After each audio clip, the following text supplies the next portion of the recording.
What's up, everyone? It is Shelly. Today we're going to be talking about the number one thing I am asked when I'm in Clubhouse rooms, just online, in general, and that is YouTube Shorts. So I figured we would just do it all in one video. Even though we did this live, we're going to do this as a recorded one, so hopefully we answer all the questions. And if you want more info and want to watch that live, I'm going to link it up here in the cards as well. All right, starting with one. What is YouTube Shorts? YouTube Shorts are vertical videos, usually under 60 seconds, hashtag shorts in the title and or description, okay? This will help you gain visibility and be seen, hopefully, and picked up for the Shorts shelf. Number two, what is the Shorts shelf?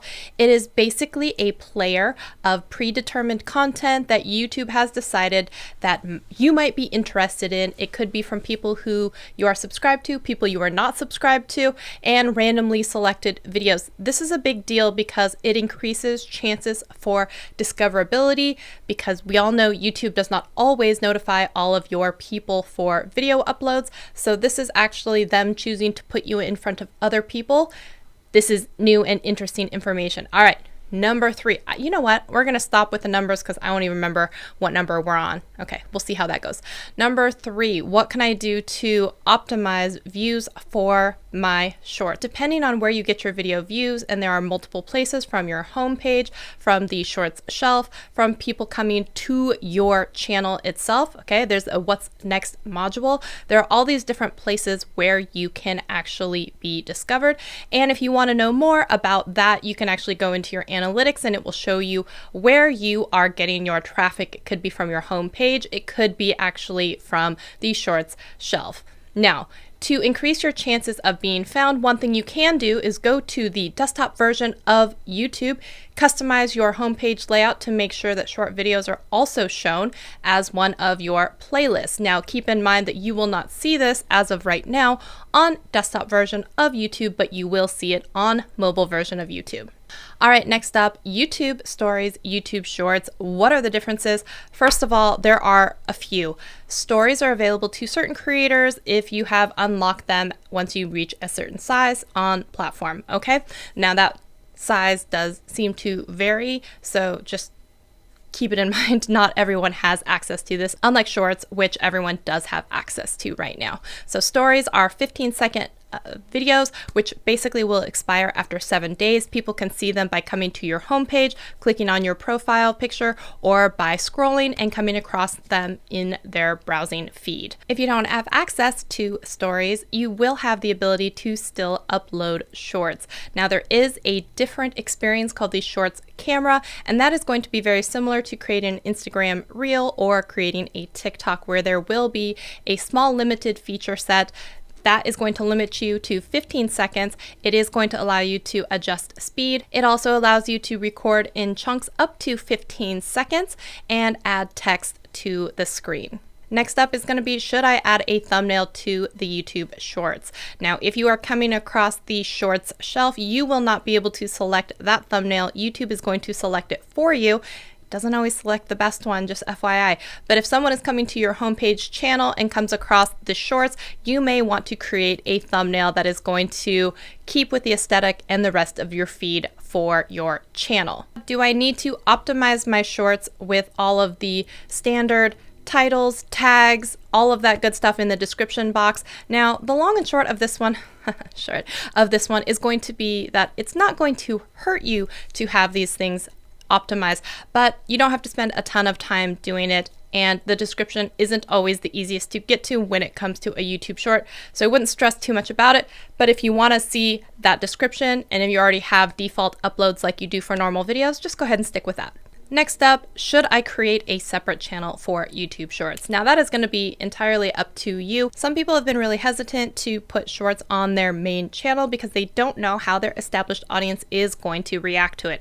Keep in mind, you do have the option when you are creating YouTube Shorts to unclick the button that says notify people of this video being published. So if you're afraid of that happening and being the case, you can actually select that button so that all of the people who are subscribed to you and opted in for notifications will not receive that one for YouTube Shorts. Now, it is going to be up to you whether you decide you want to open up a new channel specifically for YouTube Shorts. If it's something that is completely different, opposite content than what you normally put out, maybe that is something where you would want to create a new channel. But if it's tangentially related and can stand on its own, maybe it's not something you need to open up a separate channel for. There have been questions about what does it do to my RPM? What does it do to average duration?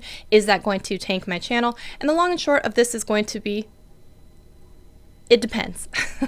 It's not a very specific answer. Now, when it comes to RPM, they do take out the views when it comes from YouTube Shorts in the shelf. They actually have come out and said that the revenue divided by views, which is usually going to be your RPM, the metrics from Shorts have been taken out because it wouldn't be a very good thing to keep it in there and have it tank your analytics in that particular case.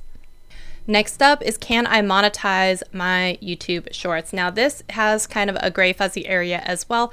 The views that are coming from the Shorts shelf, none of those views are going to count towards monetization, and ads will not be served against any of those videos as well, because most people are scrolling through those short videos, so they're not going to serve ads on it. So any views coming from there, they are not going to count. But if people are coming to your homepage and seeing the views there, those views can count towards monetized playback. So you will see in analytics sometimes that some creators are actually getting money from Shorts, and it can depend on where those views are coming from. Again, you'll have to go into your traffic sources and see where those views are coming from, Short shelf or home or other. Next question, if I put a video as unlisted, can my video be in the Shorts shelf?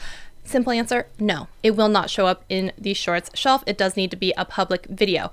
Another thing that you can do to increase your likelihood or chances of being seen or possibly picked up by the Shorts shelf is going to be using hashtag Shorts in your title and description. So since Shorts are not technically monetized, can I put copyrighted music in them? The answer is no. You can still actually get dinged with a copyright for music used in your YouTube Shorts. So keep this in mind, especially if you're repurposing content that's been taken from other platforms such as Instagram Reels or TikTok. YouTube Shorts that are created inside of the Shorts camera experience can use up to 15 seconds of very popular songs. Again, keep in mind, none of those views are going to count towards monetization, and you will not get ads served on that. And so because of the copywritten music, also keep that in mind. Even views then on your homepage, those would not be monetized either. Now, speaking of monetization, if you are gaining subscribers from creating Shorts, you will be able to keep all of the subscribers and count them towards your 1,000 that are needed to hit the monetization goal requirements. However, the watch time that is accumulated from YouTube Shorts that are on the Shorts shelf, not from your homepage, those views and minutes will not count towards your overall monetization goal and hitting that requirement. All right, next up, YouTube Shorts camera experience is not available in my phone. I can't see it. How do I create YouTube Shorts? All right. Two things here. One, I'm going to show you what the in-camera experience looks like. This is in beta. It is rolling out through the United States and all other marketplaces here now starting late March as we kind of roll out. So keep checking your app for updates. You'll see it when you go to upload a video, and you will see one as Shorts. So I'm going to go ahead and show you a demo of what it looks like for inside the camera experience.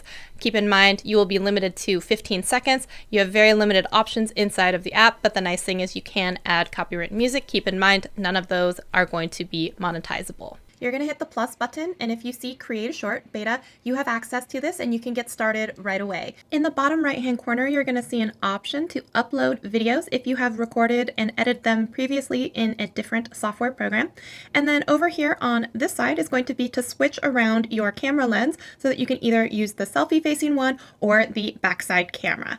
Up at the top corner here, you're going to see very limited options. There's only a couple. It's going to be speed as well as timer. So the timer is going to be, if you would like to get into position, it can give you up to a 20-second countdown for you to then start your video.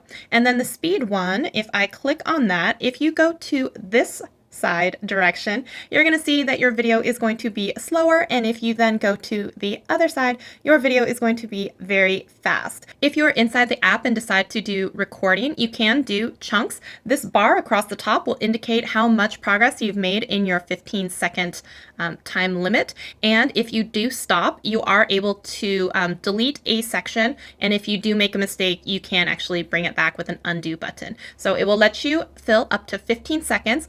So you can see the red progress bar across the top is now filling up. And if I wanted to, I could then hit the next button if I was done, or I could keep recording inside of the app, and it will go all the way until the 15 seconds is completely filled up. Now, if you do hit the next button, you will see a selection of songs here. Actually, a lot of these are popular songs, which is really, really great that they've done this, and you'll be able to use this and put it in your video. And when you go to the screen to upload, go ahead and put in the title, and you can put hashtag shorts there, and you can just hit public and publish and upload from here. Next up, how long should my shorts be? So here's the deal with that. It should be as long as it needs to get the point across, not too much longer. And if you are looking inside of YouTube, they did actually post something where they're focusing on content that is engaging and less than 15 seconds. But a lot of my friends and people who I've worked with are also showing that popular lengths seem to be somewhere in that 30 to 45 second range. Although all that being said, you can still make videos up to 60 seconds, and sometimes, especially if you're trying to do something like a tutorial where you actually need to show steps, you may go all the way up to 60 seconds. All right, next up, why is YouTube actually creating shorts? Now, a few different things are at play here. Number one, a while back, they had called it a commitment to mobile creators. I think it's great that they're actually thinking about all of the people who are on mobile, because most of the time, the majority of the time, people who are watching YouTube are doing so on a mobile device. So this is a great nod to all of the people who are mobile creators and being able to use their phones to create content that is visually engaging, like they're already doing on TikTok, Instagram Reels, Stories, Snapchat. You get what I'm saying. Now keep in mind also, there was a time when TikTok was banned in India, and this was a very quick response because that is a very large marketplace for people on mobile phones and creating content. So where are all those creators going to go? Hopefully to YouTube. I'm sure they were trying to get some market share there and get some of that attention away from some of these other places that also support vertical video. Now, y'all know how much I love vertical video. I have a whole other channel dedicated exclusively to that. One thing I love so much about vertical is that if you create it once, whether it's a 30-second YouTube short, you can then put it on a Pinterest story, which are new and amazing. And experimenting with this in just over a week, I've gone from 3,000 monthly views to over 225,000 monthly views using Pinterest video. It's crazy. So we're going to do a video about that again.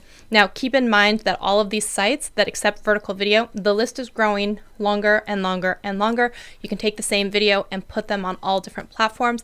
It's not too hard to do. You can keep it native to all of the platforms that you're uploading to, and you're going to see varying results across all of them. So my encouragement is always give it a shot, try it out, and see what you like. Next up, what kind of content should I make on YouTube Shorts? YouTube has come out and said they're not just looking for people to really direct people always to another video. They're kind of looking for content that is emotionally moving, yet can kind of stand on its own. Next up, do I have to create vertical video? No, you don't have to do any of these things. Now, I know some people have said, hey, I'm not going to be using vertical video, or I'm not going to be using shorts. That's fine. That's your prerogative. You don't have to do that. I know it's another shiny object for some people, but here's why some people do want to use it. Maybe they're a huge creator on TikTok. They're very used to creating that kind of format of video. This is actually a way, an easier way for them to kind of join into the YouTube sphere and actually feel comfortable doing so. So I absolutely think it's a very critical piece for a lot of people, for new adopters into this, to get more creators on the platform. A few reasons why I love YouTube Shorts. First of all, you're going to be exposed to creators that you may not ever have come across before, but YouTube has hand-selected these videos to be interesting, hopefully, to you. That's actually a pretty cool feature. I love that right there, because YouTube has also come out and said in the past that they don't even put out the message to most of your subscribers when you've released a new video. And then based on the fact if the people they do release the notification to react well to it, then they might tell a few more. That's just a weird way of thinking. And YouTube Shorts is actually going to put your content in front of people who might be interested in it. That's amazing, because even now they're coming out and telling you they're not going to let your own people who have opted in to be notified always know about your videos. Now, I know some people out there will be like, I don't want to do short form vertical video. And you know what? That's fine. You don't have to do that. If that's not how you see your videos going, if that's not how you want to reach your audience, that's your business. But one other thing to keep in mind when it comes to vertical is that the majority of the time when people are on video sites, even when they know that the video is going to be in landscape mode, they choose to hold their phone in portrait mode. Now that could be to read comments or whatever else, but if you think about this, the majority of the time when people are on a video site, their phone is in an up and down orientation. If you take up more real estate on the screen like this, keeping their attention and keeping them away from scrolling and other things, helping them stop that scroll and focus on you for a little bit of time, that is an amazing skill, and that is something that not everyone can do. Think about the fact your videos are literally going to stand out from others, and this is the way a lot of the time that people are naturally holding their phone and enjoying content. So you might as well jump on the train and deliver content that is literally in their face in a compelling way. Keep in mind that when you're being served up content on these shorts shelf, you are reaching and gaining exposure to a whole bunch of people that YouTube thinks might be interested in your content, and the results for some of these videos have been staggering and amazing. We're talking millions of views, hundreds of thousands of subscribers on new channels or old channels, and reinvigorating some people's passions for creating on this platform at all. Another reason I love vertical video and all of these sites, they make it so easy to create on the app. Transitions and effects and way more creativity than I've ever seen anywhere else. And some of these other sites, it's not just dancing, it is amazing. You should check it out. I highly, highly love vertical video so much, and I think that it's actually going to be the future, and it's here, and you can't deny it. Next up, I think that being able to create and craft a compelling story in a very short amount of time, sometimes a minute or less, that is going to also make you a better YouTuber when it comes to any of your long form content. Because if you can think about the way that you craft a story to be able to catch someone's attention, actually hold their attention span, hopefully teach them something, or, make them feel some sort of emotional response, being able to do that in less than 60 seconds is an amazing skill. And I think the more that you do it, the better you get at it. And so I think it's just one of those things where it's just practice makes more fun and compelling videos. And another thing I have to say is vertical video is fun. It is way more creative. People are so eager to share things and teach others about things that they're excited about without having the daunting, overwhelming feeling that they have to have YouTube videos that are going to be 10, 15 minutes long. That is just scary for a lot of people. So a lot of people are very used to doing vertical video, short form content. And let's face it, our attention spans as far as audiences go are shorter content. So if you can catch someone's attention, hold it, and keep it, that is an amazing skill. All in all, I would say there is a lot of upside, and whether or not you want to do it, partake in it, that's totally your business. But now hopefully you are armed with a whole bunch of info so you can go out there and do what you need to create shorts if you want to. Now, if you found all of this information helpful, make sure you give this video a thumbs up. Would love to see you be subscribed. Special shout out to all of my channel members. You know who you are. Platinum ones get on-screen mention every single video. Thank you to TubeBuddy for being a platinum level channel member. If you want to learn more info about YouTube Shorts, YouTube has actually created a bi-weekly blog post that you can subscribe to, and it's created, and I have a link for it down in the description if you want to follow along with that, and you can get updates from YouTube directly about YouTube Shorts. If you want to catch the live stream where I actually talk more about YouTube Shorts and vertical video, check out this video up here. Otherwise, I will see you in a video very soon. Thanks everyone. Bye.